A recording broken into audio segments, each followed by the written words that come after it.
우리 회원님께서는 지금 저랑 동갑이에요. 74년생. 네. 한국에서 살아보니까 어때요? 신부님하고? 싸운 적은 없어요? 저는 한 번도 싸운 적이 없어요. 한 번도 싸운 적이 없어요. 대단하신데. 네. 물론 싸울 수 있었다면 처음부터 모든 게 싸울 수 있었어요. 모든 게. 근데 한번 싸우기 시작하면 저도 상처가 남지만 뭐 시간이 지나면 그게 잊혀진다고 하지만 비슷한 경우가 또 발생되면 옛날 상처가 올라오거든요. 누구나. 근데 저는 그냥 한국에 사니까 가까운 부모님이나 친구들한테 이런저런 얘기를 할 수 있다 치지만 신부는 갈 데가 없는 거예요. 딱 한 사람 믿고 왔는데 그 한 사람이 나를 공격한다고 생각하면 이게 돌이킬 수 없을 것 같아서 그런 싸움의 그 상황이 나면 계속 한 발씩 한 발씩 떨어져서 보기 시작했어요. 그래서 안 싸웠던 거지. 한배 가정들이 싸우는 사람들이 많거든요. 그걸 다 이해해요. 왜 싸우는지도 알 것 같아요. 순간 이렇게 올라오잖아요. 그럼요. 올라오다가 네. 한번 딱 터지면 네. 또 결국 또 신부는 또 울게 되고. 그럼요. 그 남자 입장에서 날 무시하나? 이런 생각이 처음 들거든요. 딱 올라오는 남자의 감정은 얘가 나를 무시하나? 이런 생각이 들고 이런 생각으로 신부를 바라보면 싸울 수밖에 없어요. 아, 나를 ATM으로 생각하는 건가? 이런 생각도 들어요. 네, 들어요. 그게 그 남자 입장에서는 남자 입장에서는 당연하게 드는 생각인 것 같아요. 근데 저희가 생각해야 되는 거는 여자와 남자의 차이와 거기에 더한 게 뭐냐면 국가 간의 차이, 이 문화의 차이가 있는 거고. 왜냐면 한국 사람의 한국 여자를 만났으면 한국 여자의 그러니까 온전한 여자였으면 자기 통장에도 돈이 있어요. 그리고 직장도 있고. 그러기 때문에 내가 벌기 때문에 남자한테 크게 안 기대도 되는데 베트남 신부는 올 때 캐리어 하나 들고 와요. 캐리어 하나 들고 와가지고 모든 걸 남자한테 기대야 되는데 하나부터 열까지 남자한테 기대야 돼. 남자 입장에선 계속 돈을 달라고 하는 입장 그렇게 느끼거든요.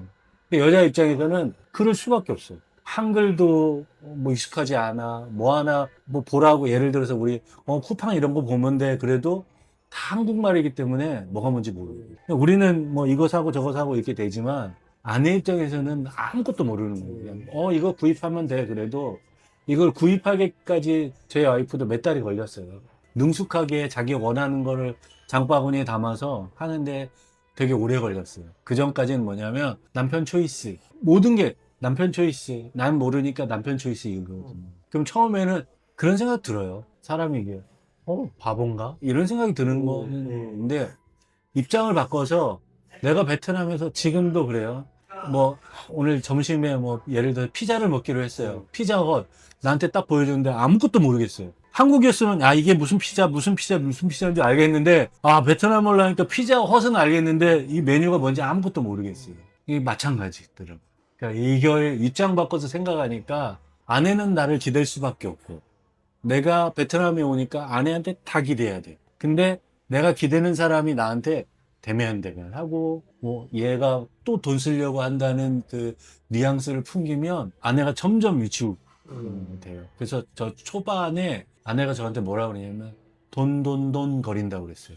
그래서 이 얘기를 제가 곰곰이 생각하고 저희 어머니한테 주변 사람들한테 얘기를 했을 때 그 주변 사람들이 다 여자였어요. 남자한테 물어볼 필요는 없어요. 여자한테 물어봤을 때 뭐냐면 네가 혼자 살 때처럼 아끼면 큰일 난다고. 그냥 정신줄을 놓고 아내가 쓰자는 대로 쓰고 그래도 다 샀다고. 그렇게 나도 그렇게 살아왔다고. 혼자 사실 때 그 씀씀이는 어느 정도 셨나요? 저 1,000원, 2,000원 아끼면서 살았어요. 네. 처음에 베트남 이제 매칭돼가지고 왔을 때 로밍도 안 해서 왜냐면 쓸 필요가 없어요. 와이파이 잡아줘. 숙소에 와이파이 있어. 데이트할 때는 내가 뭐 어디 전화할 것도 아니니까 로밍도 안 했어요. 신부님이 지금 99년생이시죠? 네네. 그러면은 27 차인가요? 지금 27 25살. 25살 나이 네, 차이인데 네. 신부님이 한국에 오면 혼자 살 때랑 틀리잖아요. 그럼요.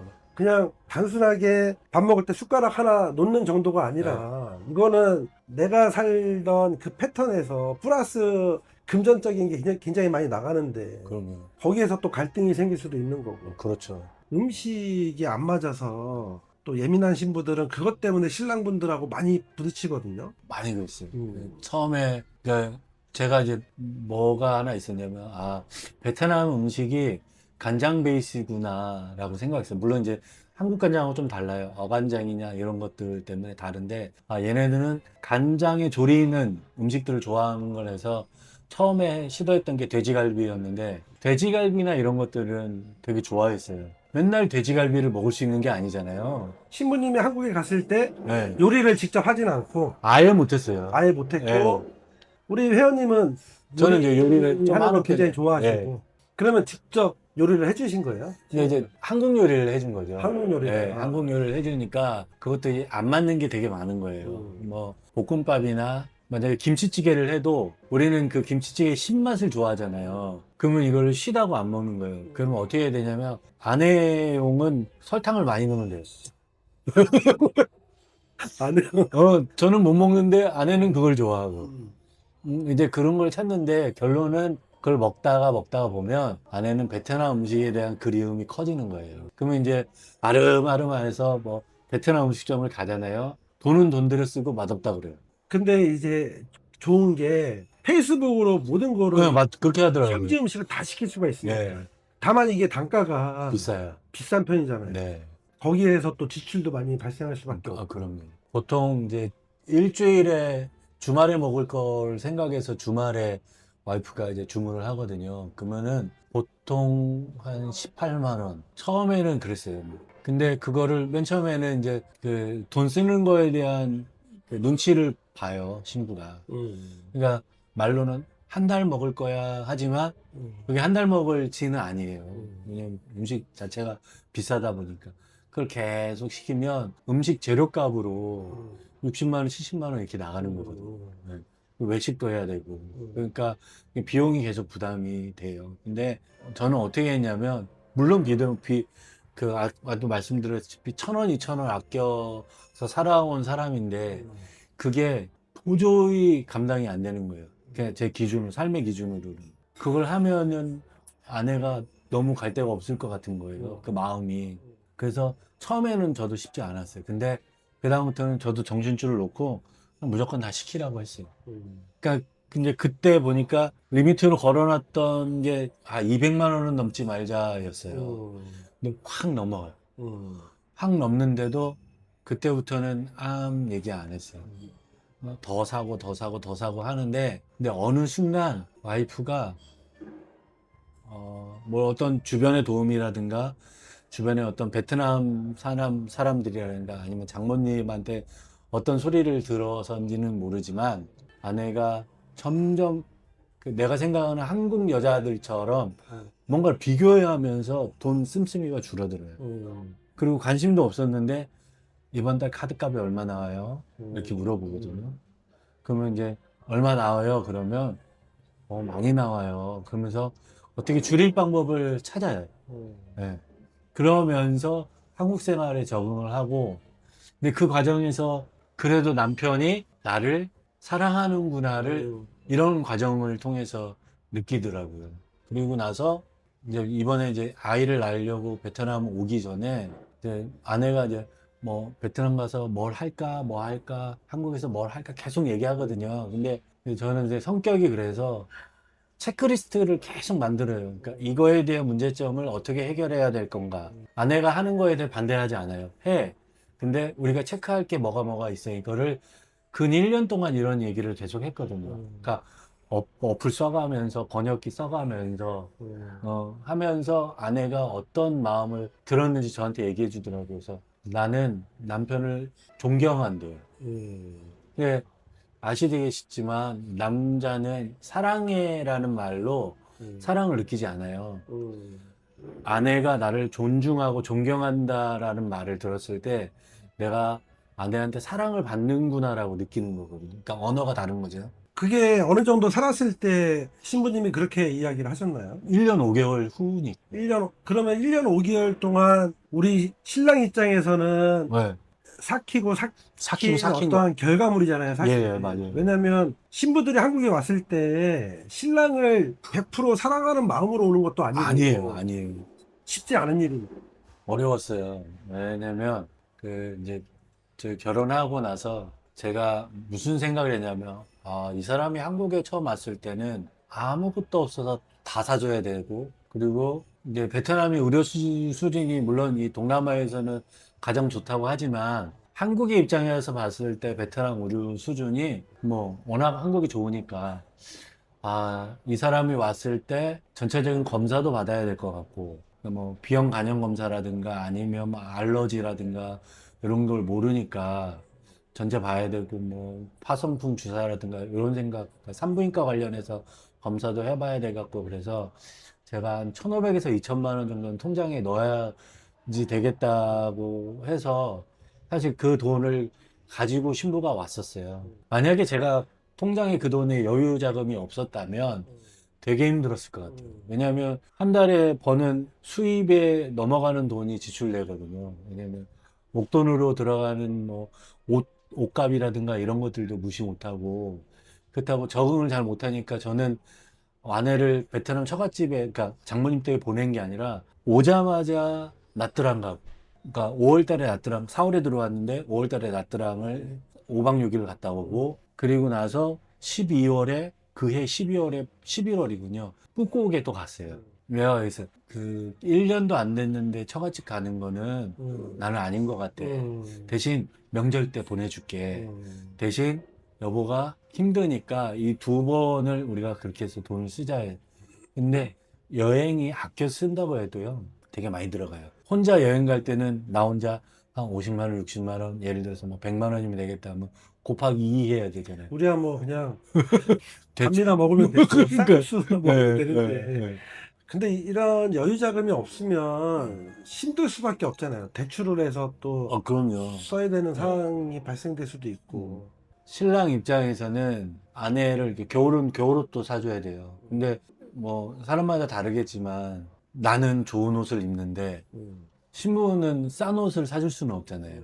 예. 자기가 보통 이제 자기가 옷을 입는 수준에 빗대어서 사주게 되는데, 그렇게 되면은 그 작은 금액이 들어가지 않아요. 왜냐하면 옷이라는 게 구색을 맞춰야 되거든요. 그러면 뭐 예를 들어서 패딩 하나 사준다고 해서 끝나는 게 아니기 때문에 안에 뭐 사줘야지, 바지 사줘야지, 부츠 사줘야 되지.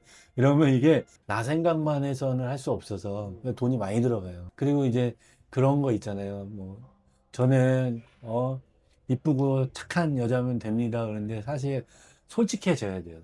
신랑 입장에서 솔직해져야 돼요. 왜냐면 저도 어떻게 했냐면요. 그래도 내가 한국 사람인데, 뭐, 나이는 많아도 그래도 뭐, 잘 되지 않을까라는 생각도 했는데, 그냥 현실적으로 뭐냐면, 다른 신랑보다 내가 나이가 많고, 그래서 맨 처음에는 재혼자리도 생각을 했었어요. 그러니까 그냥 양심적으로, 제 딴에는.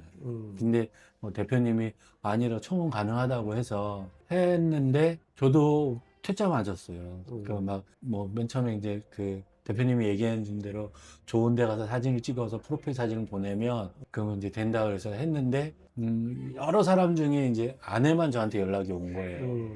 저도 아내가 막 썩 마음에 든 건 아니었어요. 네. 무슨 생각이냐면, 아이고, 나라도 선택해 주니까, 그러면은 모르잖아요. 사진 봐서 이 사람을 모르니까 영상 한번 보고.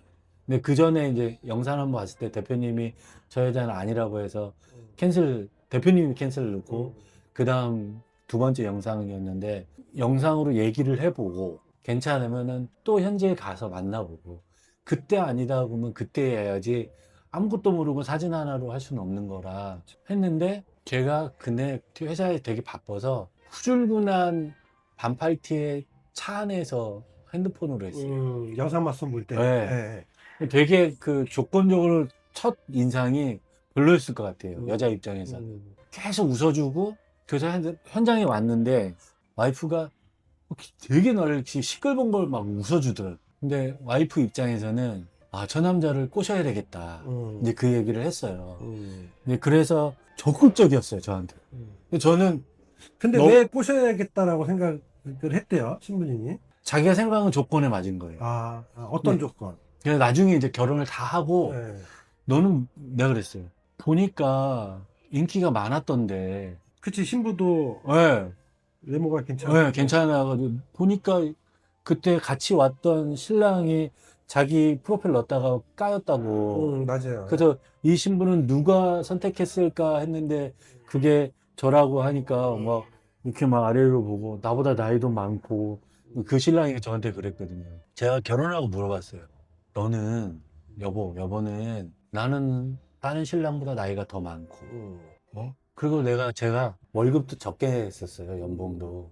남들은 막 세후 막 이런데 아니 세전 이렇게 막 넣었잖아요. 근데 저는 세후로 내고 연봉도 적게 했는데 내가 그랬어요. 연봉도 적고 내세할 것도 없고 근데 왜 이렇게 신부들이 우리가 생각하는 것처럼 막 순박하고 그러잖아요. 자기 나름대로 모든 조건이 있어요. 몇 가지 조건이 있는데 우리 와이프는 서울에 살고 서울에 집 있고 서울에 차 있고 요 세 조건이었는데 이 조건에 맞는데 자기 눈에 남편이 괜찮았던 거예요. 술, 담배 안 하고. 결론은 이 선행의 세 가지 조건이 맞았는데 그래서 자기는 선택했다고 그러더라고요. 신랑도 조건이 명확하게 있어요. 근데 그 자기를 속이는 거죠. 그러니까 뭐냐면 자기는 내 애 놔주고 뭐 밥 해주고 착하고 솔직하게 생각하면 내가 이 조건에 그러니까 신랑이 내가 가진 이 조건에 어떻게 한국에서 20살짜리 신부를 맞이하겠어요. 말도 안 되는 거죠. 우리도 솔직해질 필요가 있는 거고 그리고 우리가 이런 조건이 있는 것처럼 그러니까 우리가 내세우는 조건 말고 실제적으로 자기까지 속여가면서 갖고 있는 조건이 있어요. 그 조건에 부합하는 신부를 골랐을 때 신부의 조건도 있다는 걸 신랑도 알아야 될 것 같아요. 근데 그 신부가 요리도 잘하고 살림도 잘하고 이런 신부는 굉장히 드물어요. 요리도 못하고 생활력도 없고 부모가 맨날 해주는 밥 먹고 신부가 요리라는 걸 하고 집안을 돌보고 남편을 바라보는데 시간이 걸려요. 그게 그래도 한 1년은 걸리는 것 같아요. 그러니까 1년 후에부터 뭐가 조금씩 달라지는 것 같아요. 뭐 조금씩 달라져. 근데 그 과정을 견디기가 너무 힘들어서. 너무 힘들어요. 근데 진짜. 그걸 어떻게 견디셨는지. 네. 저는 그런 일이 있을 때보다 그게 대표님 조언이 제일 커졌어요. 우리는 막 따지잖아요. 따지는데 베트남 사람들은 사과가 없다. 우리가 따질 때 우리는 이 생각을 해. 네. 버릇을 고쳐야겠다. 그렇죠. 네. 그리고 이거는 짚고 넘어가고 네. 교육을 시켜야겠다. 네, 맞아요. 근데 결국은 나도 1년을 싸웠거든요. 내 스타일로 딱 맞추려고. 네. 이거는 딱 고쳐야지. 그때 딱 지적하고. 네. 근데 서가 미안하단 말도 안 해. 안 해요. 그러니까 더 열받는 거야. 네, 맞아요. 그러면 내가 할 거 다 하면서 내 페이스를 끌고 가려고 싸우기도 하고 막 술 많이 먹고 늦게 들어간 적도 있고 윽박지르기도 해봤는데 네. 어느 날 자는 모습을 딱 이렇게 보니까 네. 20살, 21살 애기잖아요. 그럼요. 그 내가 똑같이 이 나이에 베트남에 왔다라고 하면 얼마나 나는 막 답답하겠어. 맞아, 외롭고 맞아. 막 먹고 싶은 것도 있을 거고 네. 친구도 만나고 싶고 부모님도 보고 싶고 모든 거를 다 내려놓은 상태에서 온 거잖아. 근데 신랑이 뭐 돈 많이 쓴다 눈치를 주고 이건 이렇게 해라 지적하고 어떻게 버티냐고. 그러니까 자는 모습을 보니까 완전 애기야. 그때 눈물이 나오더라고. 네, 저도 그런 적 있어요. 그래서 그다음부터는 네. 너무 막 모지게 했던 게 너무 이렇게 미안해가지고 안 건드려. 근데 어느 순간 미안하다는 말이 자연스럽게 나와 자기가. 네. 그러면서 아내가 어떻게 신랑한테 존경한다는 말을 쉽게 하겠어요. 그럼요. 그러니까 우리 회원님은 그 과정을 견디고 나니까 네. 신부님이 아는 거야. 그럼요. 사랑해요라는 것보다 오빠 나는 존경해요. 네. 이 말을 들으신 게 네. 저도 깜짝 놀랐고 네. 2년 동안 안 싸우신 것도 놀랐지만 그 말 듣기까지 얼마나 힘들었을까 하는 게 나도 겪어온 과정이라. 그렇죠. 근데 우리는 그걸 겪고 나서 아이도 생기고 그럼요. 또 행복한 가정이 생기고 네. 또 앞으로의 미래가 또 계획을 세우게 되고 네. 그리고 아이 나니까 미치겠죠. 이렇게 안고 있어 그 심장이. 이루 말할 수 없어요. 그리고 책임감도 확 오잖아. 그럼요. 엄청 내가 이 아이를 위해서 네. 우리 와이프를 위해서 이런 책임감도 느끼고 그럼요. 이게 가족이잖아요. 그렇죠. 그래서 우리는 뭐 돈도 많이 쓰고 했지만 이게 결혼이고 가족이라는 거를 우리 회원님들도 좀 알았으면 좋겠어요. 국제 결혼을 생각하고 계시는 분들이나 지금 이제 막 신부가 한국에 들어온 지 일주일, 한 달, 3개월 이 커플들은 본인들만 끙끙 앓을 수도 있거든요. 아, 그렇죠. 주변에 말을 못하고 그럼요. 괜히 또 그런 얘기 했다가는 커봐 베트남 여자랑 하지 말라고 했잖아 이런 소리 들을 거봐 또 누르는 것도 있을 거고. 그렇죠. 그래서 이런 걸 좀 제대로 알고 접근을 하고 하셔야 되는 거라고 저는 생각을 해서 이렇게 좋은 말씀 해주셔가지고 너무 감사하고. 그러니까 어린 친구들인 거예요. 어린 친구기 때문에 내가 20대 때를 생각하면 좀 이해할 수 있을 것 같아요. 왜냐면 저 20대 때는 그러잖아요. 그때는 저도 술 먹었거든요. 술 먹고 노는 거 좋아하고 그럴 나이예요. 어울리는 거 좋아. 근데 그런 걸 모두 단절시키고 한국에 왔을 때는 오로지 남편 하나밖에 기댈 데가 없는데 남편하고 싸우면 어디 갈 데가 없는 거예요. 예, 그래서 저는 물론 제가 막 뭘 가르치고 싶을 때도 있었죠. 고치게 하고 싶을 생각도 있었는데 뭐였냐면 더 깊은 대화가 번역기를 써도 안 돼요. 처음에 한번 시도해 봤거든요. 이해가 안 돼요. 그러니까 그걸 이해시키는데 시간이 오래 걸리니까 제가 어떻게 했냐면 아예 안 된다. 오히려 어설프게 건드렸다가 믿어줘도 안 됐기 때문에 그냥 더 시간을 두고 아내가 언어적으로 수준이 올라오고 한국에 대해서 적응하고 그러면 차차 이런 얘기가 가능하겠다 해서 처음엔 깊은 얘기를 못했어요. 그렇게 하니까 아내가 뭐 듣냐면 남편과 깊은 얘기를 못하는 그게 너무 아쉬우니까 아내는 아내대로 어떻게 하냐면 한국어 공부를 더 열심히 하는 거예요. 예. 그게 안 되거든요. 왜냐면 한국어의 표현이 굉장히 다양하기 때문에 그걸 안 되니까 아내도 빨리 베트남 사람들처럼 이렇게 대화하는 것처럼 남편하고 하고 싶으니까 아내는 아내대로 노력하는 거고 그 남편은 남편대로 노력하는 게 사실 인내예요. 인내. 인내할 수밖에 없어요. 그러면 시간이 지나면 그 중간에 어느 지점에서 만나더라고요. 그러면 아내가 얼마나 가정에 헌신적이고 그 다음에 남편을 귀하게 여기는지 어느 순간에 알 것 같아요. 본인이 선택한 아내잖아요. 그러니까 본인이 보는 눈이 있을 거 아니에요. 그래서 잘 선택하고 잘 봤다면 우리가 화려함이나 이런 것들에 현혹되지 않고 아 좋은 아내, 좋은 신부라고 생각해서 선택하셨다면 그 아내가 그 모습까지 올 때까지 좀 기다릴 필요가 있을 것 같아요. 인내심이 필요하잖아요. 네네네. 근데 그게 말은 쉽지. 또 싸우게 되면 네. 그동안에 쌓아놨던 말이 또 한 번에 막 네. 내가 너한테 돈을 얼마나 썼는데 그러네. 나는 너한테 이렇게 해줬는데 네. 이러면서 이제 결국은 그럴 거면 니네 나라 가라 그렇죠. 이래버리면 또 네. 이제 울고불고. 그럼요. 하지 말아야 될 단어들이에요. 그래서 우리 회원님들도 사후관리라는 게 특별한 게 없어요. 네. 뭐 요청이 오면 우리가 가정마무도 언제든지 할 수 있고 네. 또 잘 사시는 분들은 네. 사후관리도 필요 없어요. 그쵸. 뭐 특별히 뭐 임신하거나 이럴 때만 기쁠 때만 연락들을 주시고. 근데 조금 아쉬운 게 싸우고 나서 다 터질 대로 다 터지고 신부 울고불고 장인 장모님한테 전화하고 이런 상태에서 상담이 오면 이 퍼즐 풀기가 좀 어려워요. 그럼요. 그래서 신랑분들이 신부 한국 가서 갈등이 생기고 나면 일이 터지기 전에 아 대표님 이만저만해서 이런 게 고민입니다 하면 제가 또 조언해주고 그렇죠. 또 좀 인내하고 이렇게 갈 수 있는데 네. 다 터뜨리고 나서 해결을 해주세요라고 하면 그만큼 또 상처를 받은 상태라 신부님. 그럼요. 네. 그게 조금 아쉬움이 크죠. 우리 출근하고 나면 신부님들 혼자 있잖아요. 네. 그것도 걱정들을 많이 하시거든요. 네. 그리고 네. 한국어 공부도 맞아요. 네. 걱정들을 많이 하시고. 그러니까 처음에 와이프가 우울증 걸릴 것 같다고 그랬어요. 왜냐면 이제 남편이 출근하고 나서 네. 집에 창문을 이렇게 열면 서울은 특히 더 조용하거든요. 다 출근하고 그 골목이 조용해요. 그러니까 이게 베트남 사람은 적응하기 너무 힘든 거예요.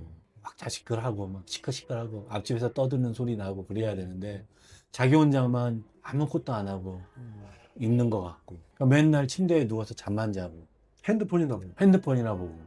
근데 와서 신랑은 핸드폰만 본다고 뭐라 그러고. 저도 맨 처음에는 핸드폰 보지 말고 여보 올리브영도 가고 어디도 가고 가 그러는데 그게 너무나 무책임한 말이더라고요. 내가 여보 미안해. 왜냐면은 남편이 있는 주말만 기다리는 거예요. 뭐 주말 해봤자 뭐 좋아하는 샤브샤브 먹으러 가는 게 끝. 이런데 그 올리브영 가고 다이소 가고 그게 끝이에요. 근데 그 일주일만 기다리고 또 일주일을 또 그렇게 우울하게 기다려야 되니까 만들어낸 게 이제 어학당 가는 거. 그다음에 뭐 친구 만나라고 그러면 무조건 만나라고. 근데 그런 친구도 있었어요. 그 어학당 친구가 3명이 있는데 한 신랑이 되게 짠돌인가 봐요. 돈 쓰지 말라고 계속 그러니까 그러니까 저희 와이프하고 다른 와이프가 계속 카드로 긁으니까 이 신부가 뭐 안 만나려고 하는 거예요. 그렇지, 안 만나려고 그러지. 네, 왜냐면 자기는 계속 얻어먹어야 되거든. 신랑이 뭐 10,000원, 20,000원, 50,000원 쓰면 뭐 뭐라고 하니까. 근데 그거를 이제 자기네들도 그러면서 풀고 그러거든요. 그래서 이걸 보면서 더 그런 거예요. 절대 얼마 쓰든 말하지 말자. 아, 이게 이 사람을 더 위축하게 하고 더 우울하게 만드는구나. 그래서 그게 이제 한국에서 생활이 비싸다면 비싸고 작다면 작지만 그들끼리 만나서 밥 먹고 뭐 하는데 5만 원, 6만 원이에요. 5만 원, 6만 원. 베트남 커피숍 가가지고 건대에 있거든요. 해봤자 5만 원, 6만 원이에요. 그리고 막 혼자 내는 것도 아니고 뿜빠이 하더라고요. 그리고 외롭지가 더치페이 하죠. 않잖아요. 네. 외롭지가 않고 네. 오히려 나가서 네, 맞아요. 만나고 해라. 뭐 집에만 있으면 뭐해. 진짜 네. 우울증만 걸리지. 네. 그러면서 그쪽 신랑보다 내 남편이 더 나은 것도 발견하는 거고. 그러면 이제 그러다가 우리 남편도 이랬으면 좋겠다 하는 부분이 있으면 아내가 얘기하거든요. 그러면 남편으로서 수용해 줄 수 있는 조건이면은 수용해 주는 게 아내가 사람들을 만날 수 있는 환경을 만들어 주는 것도 되게 좋은 거예요. 근데 그거를 싫어하는 신랑들도 있어요. 뭐 나쁜 신부 만날까 봐. 근데 그거 있어요. 만약에 이게 친구가 대학생은 좀 피해야 돼요. 그러니까 이거는 이제 왜냐면은 겉멋이들. 네, 달라요. 왜냐면 자랑질을 하니까 네. 나는 대학 다녀. 네. 그리고 이제 아시다시피 한국에 대학을 올 정도면 그 집은 잘 사는 집이에요. 맞아요. 한국에서 200만 원, 300만 원을 써도 전혀 문제가 안 되는 아이들이기 때문에 우리 신부랑 어울리면 그렇게 되거든요. 그러니까 자기네들은 네. 한국에 온 목적이 달라요. 돈이 많아서 네. 대학 공부하러 왔고 네. 너는 나이 많은 남자랑 결혼해서 온 결혼해서, 거야. 네. 그러니까 이제 거기서부터 위축이 되는 거지. 네. 그러니까 어학당에 가면은 똑같은 조건의 친구들이 있거든요. 그렇게 만나는 게 낫지. 뭐 예를 들어서 취업 비자로 이렇게 온 사람이든가 이런 사람들은 달라요. 신랑이 그거는 분리해 주는 게 되게 좋을 것 같아요. 그러니까 누구야 물어봤을 때 뭐 어디서 결혼한 친구야 그러면은 그냥 만나게 해주는 게 좋고. 왜냐면 그 친구가 뭐 가정이 불화가 있어도 얘기하면서 우리 신랑이 나한테 정말 잘하는구나를 상대적으로 이렇게 간접적으로 또 느끼게 되고, 그러면서 또 신랑이 나를 사랑하는구나를 느끼는 경우도 있고. 그래서 좋은 것 같아요. 왜냐면 이제 베트남 틱톡들이 보면 한국에 대해서 막 얘기하는데 되게 왜곡되게 얘기하거든요. 뭐 예를 들어서 서울 사는 거 오케이, 차 있는 거 오케이, 아파트 오케이, 빌라 뭐 이런 틱톡 되게 많아요. 그러니까 그걸 보면서 이제 아내가 물어보거든요. 여보, 우리는 아파트 언제 가? 뭐 예를 들어서 차 이걸로 언제 바꿔? 막 이런 얘기 하거든요. 그래서 여보, 한국은 그런 걸로 기준 삼지 않아. 왜냐면 이제 한국하고 다르다고. 왜냐면은 베트남은 굉장히 우리나라 80년대처럼 체면도 중요하고 비교하기도 하고 뭐 이러는데 우리도 그랬어. 근데 이게 삶이 계속 하고 나라가 발전하고 하다 보면 실제적으로 우리가 사는 거에 대해서 우리가 더 중요하게 생각하거든.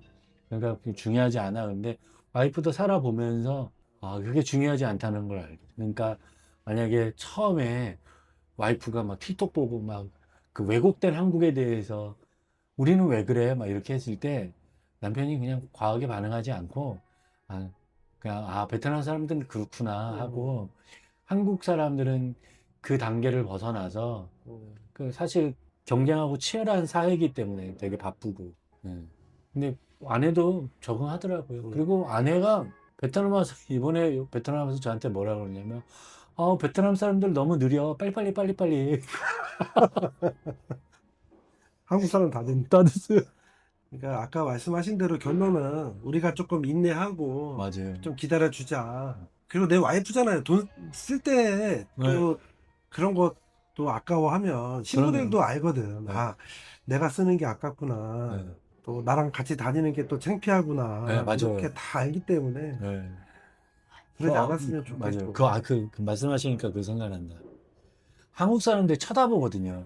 멍하니 쳐다봐요. 그 아줌마들은 어디야? 이런 사람들도 있거든요. 근데 그게 어떻게 보면 그냥 그 아줌마의 호기심이에요. 호기심인데, 근데 그 아내는 위축되거든요. 근데 문제는 뭐냐면 남편하고 같이 가는데 남편이 나를 창피해하는 것 같은 느낌을 받잖아요. 그러면은 신부가 더 위축돼요. 그러니까 만약에 신부를 쳐다보더라도 저는 어떻게 했냐면요. 같이 쳐다봤어요. 그 사람은. 뭐 이런 식으로 더 안아주고 왜냐면은 그 사람은 내일 보지도 않을 사람이거든요. 나의 삶에서 중요하지도 않고. 그러니까 근데 내가 중요하게 여기는 이 사람이 위축이 위축돼. 되면 안 되는. 그러면은 안 되겠어. 더 안아주고 더 막 하고 그리고 뭐 더 좋은 거 사줄 수 있다고 생각하면 더 사주게 되고 그렇게 하니까 아내가 물론 이제 그런 시선을 남편이 없을 때 느껴요. 다이소 혼자 가고 올리브영 혼자 가면 그러니까 그런 시선을 어떻게 받으려야 되냐면 못 사는 나라에서 와가지고 올리브영도 가고 다이소도 와가지고 막 사니까 좋나 보다 이렇게 느끼기 때문에 왜냐하면 표정 자체만 봐도 네. 알잖아, 신부들이. 네. 그러니까 뭐 지금 생각하니까 그러니까 올리브영 가서 더 사고 그러지 않았나. 그러니까 만약 한국 사람이면은 올리브영 가고 포인트도 적립하고 그러는데 아내가 포인트 적립을 안 하더라고요. 여보 해 그러는데 그걸 얘기를 안 하는데 뭔가 이렇게 자존심을 상해서 안 하는 것처럼 그래서 여보 이렇게 포인트 만들어 적립하고 그리고 하면 꼭 현금 줘야 되는 거 같고 예. 카드 주면은 괜히. 예. 그러니까 근데 신부들도 그런 위축을 알기 때문에 맞아요. 그래서 신랑들이 더 당당하고 예. 더 남들 앞에서 더 예. 당당해야지. 예. 창피하다고 한 발짝 뒤로 신부 걸어오고 하면 그럼요. 너무 이거는 결혼이 아닌 것 같아서. 맞아요. 왜냐면 내 아이의 엄마 될 사람인데. 그럼 오늘 되게 중요한 이야기, 현실적인 이야기 많이 해주셔가지고 너무 감사하고. 네. 저도 막 데이트하고 이쁜 신부 나오고 이런 게 조회수 많이 나오는 거 아는데 이렇게 유튜브 보시는 분들이 내 얼굴 보고 뭐 좋겠어요. 조회수는 안 나오더라도 진짜 몇몇 분들이더라도 진실하게 좀 들으시고 아 이게 진짜 쉬운 게 아니구나, 만만한 게 아니구나라는 거를 아시고 또 이런 부분을 인내심이 필요하다라는 것도 알고 접근을 해야 잘 살 수 있다. 맞아요. 그래야 아까 우리가 처음에 이야기했던 진짜 착하고 아이 낳고 행복하게 살고 싶은 꿈이 이루어지는 거지. 그럼요. 단순하게 이제 한국 가면 다 끝났다라고 생각하고 접근하시면 이거는 오히려 안 하는 것보다는 네. 이혼남 되고 그럼요. 남들의 시선을 어떻게. 네. 그러니까 내가 하지 말라고 했잖아. 무슨 그러니까요. 베트남 사람하고 왜 결혼해 하고 네. 또 안 좋은 얘기들 뭐 도망가니 어쩌니 이런 맞아요. 얘기들만 나오니까 답답하죠. 오늘 인터뷰 해줘서 너무 감사하고 또 신부님 이쁜 딸 낳아서 너무 축하드리고 네, 감사합니다. 다음에 또 뵙겠습니다. 네, 네. 감사합니다. 네.